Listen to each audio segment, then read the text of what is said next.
हम लोग भारतीय इतिहास में पढ़ते हैं, जो कि सामान्य ज्ञान में भारतीय इतिहास पढ़ रहे हैं। तो सबसे हम लोग पीछे पढ़ गए हैं, ब्राह्मण ग्रंथ पढ़ लिए हैं, आरण्यक, उपनिषद, जो कि पिछला वीडियो में वैदिक साहित्य के बारे में, साहित्य स्रोत जो भी है इसमें सब, उपनिषद, इसमें सब पिछले पाठ में पढ़ लिए हैं। तो उसको वो वीडियो को देखिए। उसके बाद अगला अब वेदांग के बारे में जानते हैं। वेदांग वेदांग क्या है? वेदों मतलब संहिता के अर्थ को सरलता से समझने तथा वैदिक कर्म कांड के प्रतिपादन में जो सहायक वेदांग होते हैं, वही नामक नवीन साहित्य की रचना की गई है।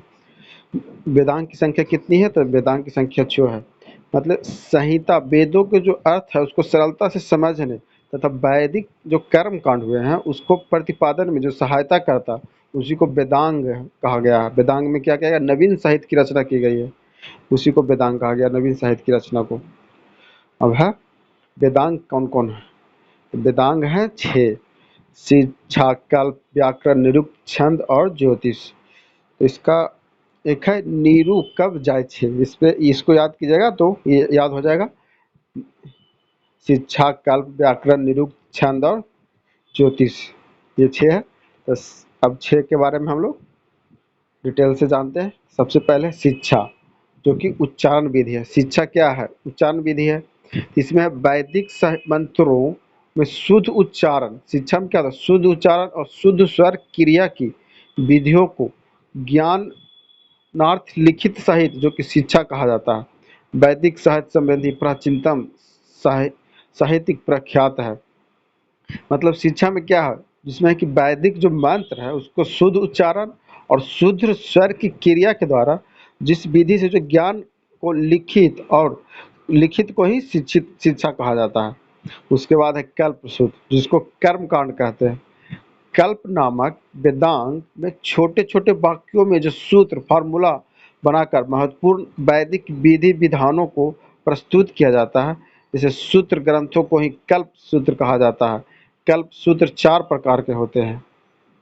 अब है व्याकरण। व्याकरण के बारे में जानते हैं। तो शब्दों को मीमांसा करने वाले शास्त्र व्याकरण कहा गया, जिसका संबंध भाषा संबंधी नियमों से है। व्याकरण का सर्वप्रथम रचना पाणिनिकृत अष्टाध्यायी, जो कि 5वीं शताब्दी ईसा पूर्व में हुई है। व्याकरण में तो राष्ट्र सर्वप्रथम क्या है? पाणिनिकृत अष्टाध्यायी की रचना पाणिनि के द्वारा की गई, कब? 5वीं शताब्दी से, जिसमें 8 अध्याय वे 400 सूत्र हैं। पाणिनि द्वारा जो अष्टाध्यायी लिखा गया है उसमें क्या है? 8 अध्याय और 400 सूत्र हैं। ईसा पूर्व के 4वीं शताब्दी में कात्यायन ने संस्कृत में प्रयुक्त होने वाले नए शब्दों की व्याख्या के लिए वार्तिक लिखे हैं। ईसा पूर्व 2वीं शताब्दी में पतंजलि ने पाणिनि के सूत्रों पर महाभाष्य लिखा है। पाणिनि के सूत्रों पर पतंजलि ने क्या लिखा है? महाभाष्य लिखा है। उसके बाद है निरुक्त भाषा ज्ञान। क्लिष्ट वैदिक शब्दों के संकलन निघट्टू की व्याख्या हेतु यास्क ने निरुक्त की रचना की है, जो कि भाषा शास्त्र का प्रथम ग्रंथ माना जाता है। निरुक्त जो कि भाषा शास्त्र का प्रथम ग्रंथ माना जाता है, जो कि क्लिष्ट वैदिक शब्द के संकलन से निघट्टू की व्याख्या हेतु यास्क ने निरुक्त की रचना की है। उसके बाद है 5 में छंद। वैदिक मंत्र प्रायः छंदबद्ध हैं। छंदों के नाम से संहिताओं एवं ब्राह्मणों ग्रंथों में मिलते हैं। छंद शास्त्र पर पिंड गलमुनि का ग्रंथ छंद सूत्र उपलब्ध है।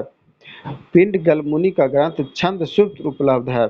उसके बाद है ज्योतिष। 6ठा में ज्योतिष है। शुभ मुहूर्त में याज्ञिक अनुष्ठान, यज्ञ करने का जो अनुष्ठान करने के लिए जो ग्रह नक्षत्रों का जो अध्ययन करने का सही समय ज्ञात करने की विधि को ही वेदांग, ज्योतिष की उत्पत्ति के लिए सर्वप्रथम या सर्वप्राचीन रचना लघुमुनि कृत वेदांग ज्योतिष है।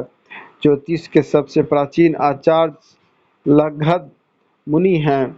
इसमें कुल 44 श्लोक है। वेदांग ज्योतिष के ऋग्वेद तथा यजुर्वेद से संबंधित है। वेदांग के 2 ग्रंथ हैं, आचार्य ज्योतिष और यजुष ज्योतिष हैं। उसके बाद हम लोग आते हैं पुराण। पुराण का शाब्दिक अर्थ क्या है? प्राचीन आख्यान मतलब पुराना। पुराण का शाब्दिक अर्थ है प्राचीन आख्यान होता है। 5वीं से 4थी शताब्दी ईसा पूर्व में पुराण ग्रंथ अस्तित्व में आ चुके थे। वर्तमान उपलब्ध पुराण गुप्त काल के आसपास के हैं। मुख्य पुराणों की संख्या अभी 18 है, जिसमें है मत्स्य पुराण, मार्कंडेय, भविष्य, भागवत, ब्रह्मांड, ब्रह्मवैवर्त, ब्रह्मा, वामन, वराह, विष्णु, वायु, अग्नि, नारद, पद्म, लिंग, गरुड़, कूर्म एवं स्कंद है। ये सभी महापुराण कहलाते हैं। मतलब पुराणों की संख्या कितनी? 18। 18 में कौन कौन हो गया? एक मत्स्य है, मार्कंडेय है, भविष्य है, भागवत है, ब्रह्मांड है, ब्रह्मवैवर्त है, ब्रह्मा है, वामन, वराह, विष्णु, वायु, अग्नि, नारद, पद्म, लिंग, गरुड़, कूर्म एवं स्कंद। ये सभी पुराणों की संख्या है।